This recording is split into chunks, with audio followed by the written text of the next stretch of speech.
So, somewhere between buzzed and tired.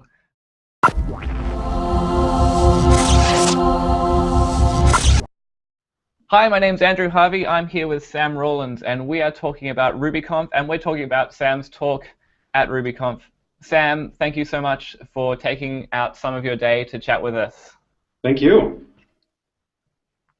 So Sam, we've been talking to a lot of the speakers, and we've been getting to know them, and so we'd love to get to know you, and especially, how did you come to start using Ruby, and how did you come to be part of the Ruby community? Oh gosh, I was actually at the University of Arizona getting a degree, and we had one class that touched on Ruby. It was a comparative programming class, so one of the languages that they showed was Ruby. And that kind of piqued my interest, and my first job out of college, I was granted some freedom to kind of play around with coding whatever I saw fit. And so I got into Ruby there. That was about 5 or 6 years ago now. So unlike a lot of people, I haven't been doing Rails a lot the whole time. At that job I was at IBM, I was doing system programming with Ruby, and I took over maintenance of a C extension gem, which is entirely has nothing to do with Rails. It's all written in C, and it's just a scientific programming package. So that's how I got my start. Really cool. Now, you've obviously stayed with Ruby since then. So what is it that excites you about Ruby as a programming language?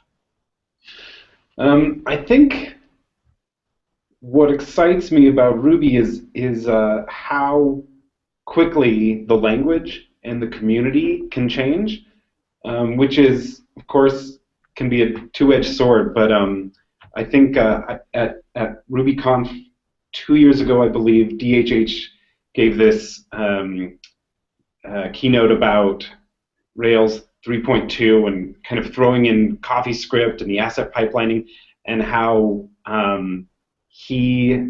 this was a great example of why he loves the Ruby community, is that we can change quickly, we can always plow forward into the future and not be bogged down like so many languages are with trying to keep backwards compatibility and things like that.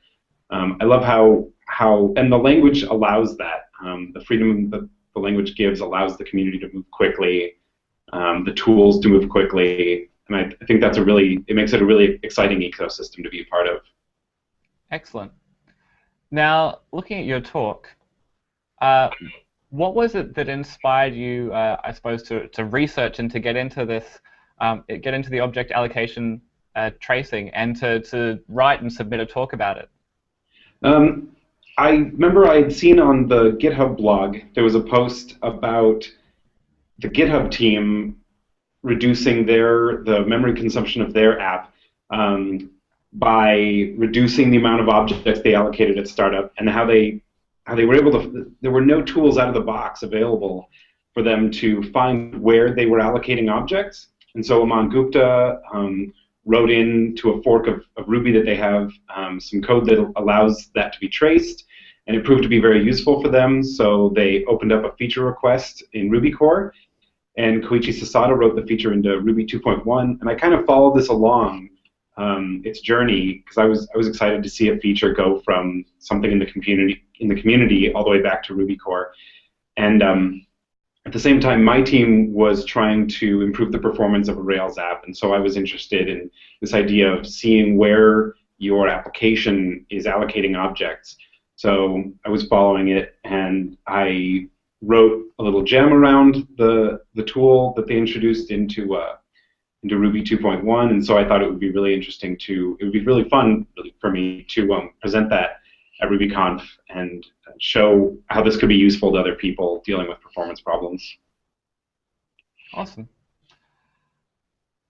Now, looking at people who are going to be at your talk, what is it that you hope that they will take away with them after your talk?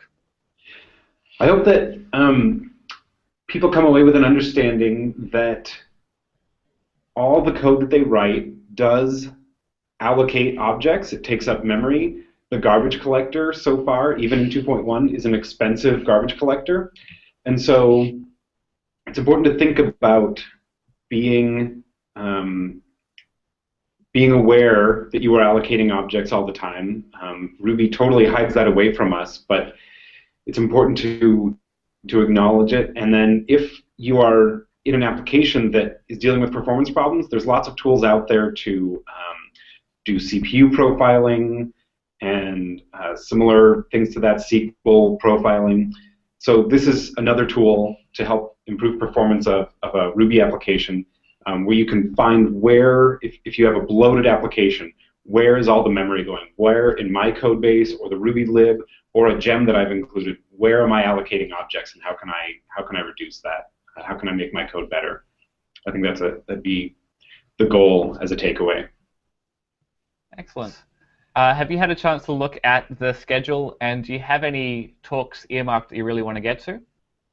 I always like Ruby core talks, things about upcoming Ruby 2.1. There will be one or more talks about that, and that's exciting because it hasn't been released yet. But I know I've read the slides of Koichi Sasada's previous talks this year on the partially generational garbage collector.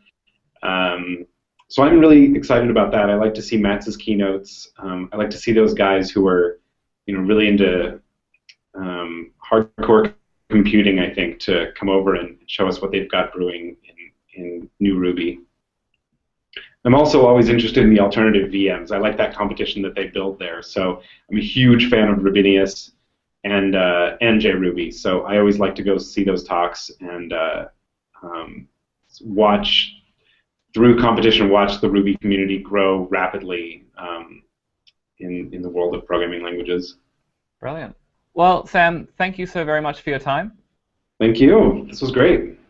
And I look forward to seeing you in Miami. Yeah, I'm going to watch all the other previews before I get there. Yeah, I should probably upload them. Excellent.